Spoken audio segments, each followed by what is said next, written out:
সবাইকে welcome to our channel সপ্তম শ্রেণী। গত 7ই জুলাই ছিল রথযাত্রা স্পেশাল আজকের এই ব্লগটি। রথযাত্রার দিন রথ টানবো না তা বললে কি করে হয়, এই জন্য এই কচিকাচাগুলোর সাথে একটু রথ টেনে নিয়েছিলাম। এই রথের দড়ি টেনে আমার ভীষণ মজা হলো কচিকাচাদের সাথে। এরপর আমরা চলে এসেছিলাম Birla academy of art and কালচারে। এই বিড়লা একাডেমিতে পল্লবিতা নামে একটি স্কুলের বার্ষিক অনুষ্ঠান চলছিল। কেমন হলো সেই অনুষ্ঠান চলো তোমাদের একটু দেখিয়ে দিই।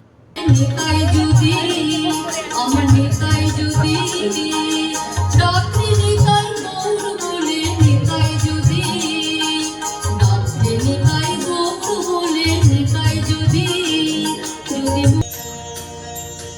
জয় জয় হে ভগবতী সুরভারতী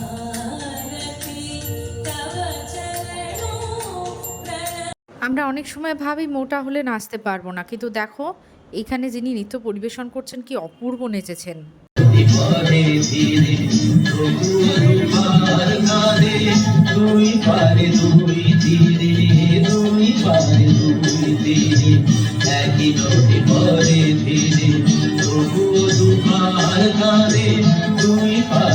অনুষ্ঠান দেখে আমরা চলে এসেছিলাম গোল পার্কের বিখ্যাত ক্যাফে ট্রাইবে।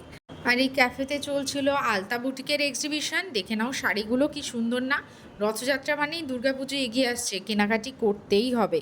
আমরা এখানে একটা স্পেশাল শাড়ি দেখলাম, যেটা ভূতের রাজা দিল বর কনসেপ্ট থেকে নেওয়া হয়েছে। শাড়িটা ভীষণ সুন্দর। তোমরা কি শপিং করলে অবশ্যই জানিও। এই ক্যাফে থেকে আমরা নিয়েছিলাম basil and pesto pasta with assorted veggies, আর তার সাথে ছিল 3 কাপ দার্জিলিং টি। আর এই ছিল ক্যাফের ভেতরটা। কেমন লাগলো অবশ্যই জানিও, আর চ্যানেলটা লাইক, শেয়ার এবং সাবস্ক্রাইব করে দিও।